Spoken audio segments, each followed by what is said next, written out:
மாசம் ஆகுது, 5 மாசம் குழந்தை. எங்க தாத்தா அந்த குழந்தை முகத்தை கூட பார்க்க விடல அவரு.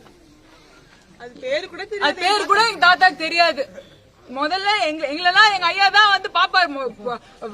பிறக்கிறதுக்கு முன்னாடி ஆஸ்பத்திரியில இருப்பாரு. அவர் முதல் குழந்தை பிறந்தப்பெல்லாம் வெளில நின்றுட்டு இருந்தாரு. டாக்டர் கிட்ட பேசிட்டே மாசம் போன் பண்ணுவாரு, எப்படி இருக்க நீ இந்த முறை. அவர்கிட்ட போய் நான் செய்தி சொன்னதோட சரி. அதுக்கப்புறம் நான் அவரை பாக்கல. அவரே எனக்கு போன் பண்ண விடல அவரை. அதுதான் உண்மை.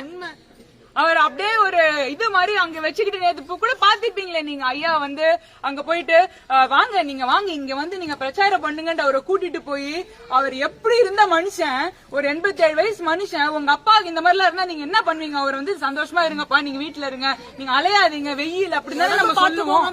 நம்ம எல்லா பெரியவங்களுக்கும் சொல்றாரு. அவர் அப்பானா அவர் அப்படி பண்ணுவாரா? சரி, இவர் யாரோ தானே, என் புள்ள நல்லா இருக்கட்டும், ஆனா இந்த குடும்பம் நாசமா போட்டோம், இந்த கட்சியை உடைக்கலாம் அப்படின்னு சொல்லிட்டு எவ்வளவு பெரிய ஒரு துரோகம்.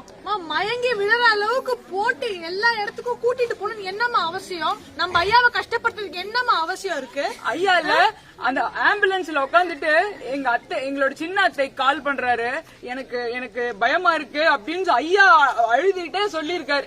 எனக்கு அதை கேட்டு என்னால நான் தூங்கவே இல்ல 3 நாளா. அவரை போய் பாக்கலாம்னா அதுவும் பார்க்க முடியல. இதுக்கெல்லாம் ஒரே ஒரு ஆள் தான் காரணம். நான் உங்ககிட்ட நான் வேற எதுவும் கேட்க வரல.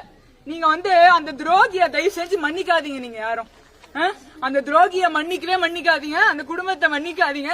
அந்த துரோகிக்கு வாய்ப்பு தராதீங்க இந்த இடத்துல. எங்க குடும்பத்தை பிரிச்சவங்க எப்படிமா உங்களை நல்லா பாத்துக்க முடியும்? நல்லா சந்தோஷமா இருந்தோம்மா. எவ்வளவு வருஷம் இது வரைக்கும் என்னென்னமோ பாத்துருக்கோம்.